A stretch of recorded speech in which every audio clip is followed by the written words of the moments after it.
Yo, what is up guys, I'm here hitting you up with a new video. Since you really enjoyed the Battlefield of Time video the last time with MaTeIRiA, we are back this time with the Hobgoblin. This one was a lot trickier and is a little bit chaotic in terms of how you want to deal with. So I really appreciate it if you leave a like and a comment down below for these type of videos. And hey, if you're new to this channel, feel free to subscribe. I basically upload every single day. Also, I'm waiting for the new patch notes where Netmarble announced everything related to guild content, because I'm planning on creating my own guild, but I will make a separate video about that topic just to let you know in advance. But as soon as I have all the information about how many people can be in one guild and everything and so forth, I will make a separate video for guild recruitment stuff. Now let's talk about the team building. So for Jinwoo, we are using the Scythe. I have it at a 5 and a Plum. So this is the combination you want to run, the Scythe and the Plum. The more dukes you have, the better. I don't know how much of a difference the Ascension 8 Plum makes compared to an A5 one. I cannot even tell you. But that's what I was using in the footage. And then we have Bike, Lim, and Wong Dong-suk. And for the Shadow Army, we have MaTeIRiA as a leader for the crit lead. And then we have Tusk for the attack buff for the Shadow Army. And as well Blades for the maximum damage output when we cast the Shadow Army. Now when it comes to the skills and blessing stones, for the skills we are running Vertical Arts, the fire version, to clear the mobs in wave 1.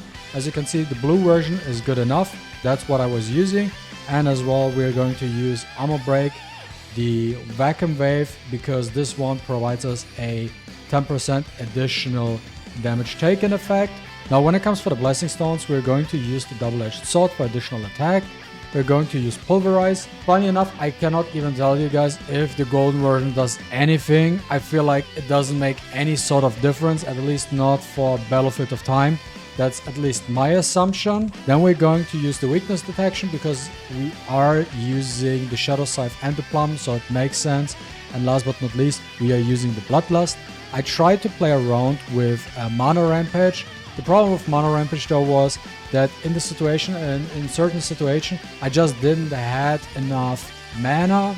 So I had to recover them first before I was able to use my skills, and I didn't like that fact, so I didn't use Mana Rampage for this build. So now here's how the build looks like and what I was using. So what I tested and worked best for me personally. So I was using a 2-piece set of a Curse set, just because to get the 10% additional damage increase, a 2-piece set of the Solid Analysis, because I was also trying a Black Lion set or different pieces, but I realized that I needed that 2-piece Solid Analysis set just to break the Hobgoblin. So that's why also for the support units, everybody has a 4-set piece of the Solid Analysis, because that was just simply needed to break the Hobgoblin. Don't ask me why, that is how it was for me. So 2-piece set on Jinwoo, and I'm trying to give you the most reliable and stable builds. Then we have a 4-piece very distant set just to increase the skill damage for Vertical Arts and as well for the Scythe and for the Plum. And then what I'm rocking is 2 sets of Blessing. Reason being is that, for example, we start off with Lim, and Lim usually there's like a big window before you cast the next unit. And if you use a 4-piece set of the Blessing set, you're basically getting a 10% damage increase with the Blessing set. So that's why I have 2 units with the Blessing set, just to upkeep that 10% damage increase.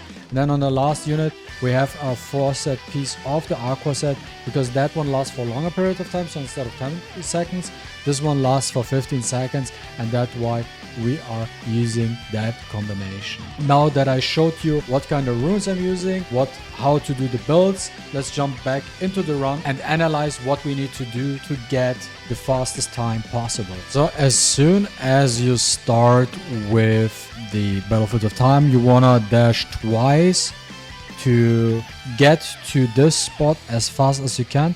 Exactly here, as you can see. So here is this specific rock you want to stand on. If you're at this specific rock, This is the spot where you want to use vertical arts. Around there, like there's a little bit margin of error, but this is the spot where you want to use the fire vertical arts to kill all the mobs, and then these two enemies spawn, the middle bosses.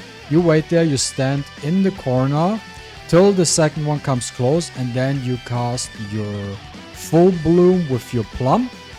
After that, you follow this whole situation up with the scythe to kill them off, and you will get there around to 13 to 14 seconds. And then next up we have the Hobgoblin. Now when it comes to the Hobgoblin, as soon as the fight starts, you immediately cast Limb, so he can do the first break damage. You can also use this specific situation right here to spam a little bit of your basic attack just to recover a little bit of your mana back, so you help yourself to cast your abilities more frequently. And especially there are some situations where you usually have to use your basic attacks before you can actually use another skill again. Now he will use whatever skill. He has like 3 or 4 different skills he's using. It's really a hit and miss. You have to learn the pattern. All honesty and reality, it is no matter what he's using, you just want to get a dodge off and get a perfect dodge. And as soon as you get that one, you want to use the other 2 support units you have, and then you want to cast your Vacuum Wave Armor Break. And you also want to cast your Shadow Army. You basically throw out everything.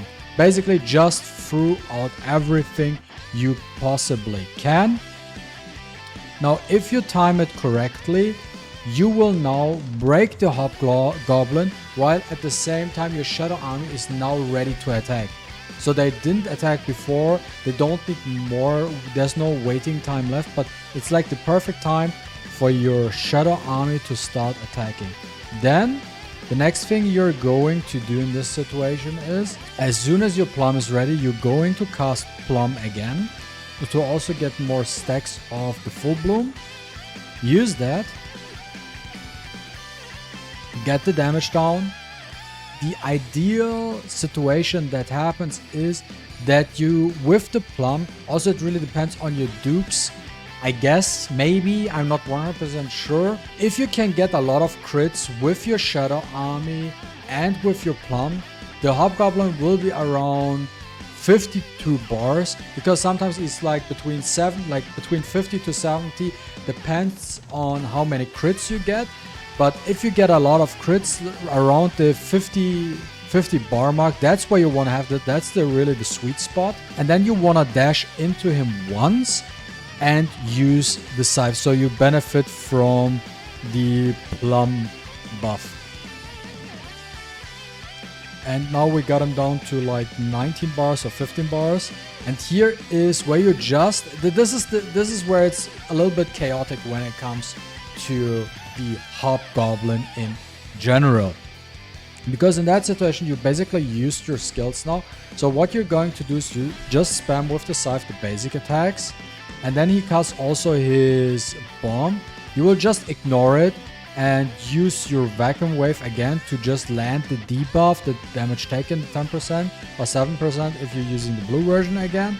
And you just want to keep spamming your skills. If you can get another Shadow Step off, do it. And also we're just waiting here for the plum to recover so we can cast it again and to kill the Hobgoblin. Now this is all you need to do to beat the Hobgoblin. It's a little bit, there's a lot of RNG involved when it comes to the Goblin itself. The first wave is super simple, very simple and very consistent. This one is a little bit iffy, depends on how many crits you are getting overall. The only thing I can tell you, if you don't get him super low, afterwards you have to, it's basically afterwards a free for all. So you have to juggle your skills, land your armor break, wait for your plum to come back, use your plum. If you can get a Shadow Step off, use the Shadow Step, get the scythe ready, use the scythe, and then you will kill the goblin. And that sums up everything you need to know for the Hobgoblin Battlefield of Time. I really hope you enjoyed this video. If you enjoyed this video, don't forget to leave a like and a comment down below. I really appreciate it. And see you with the next one. Deuces.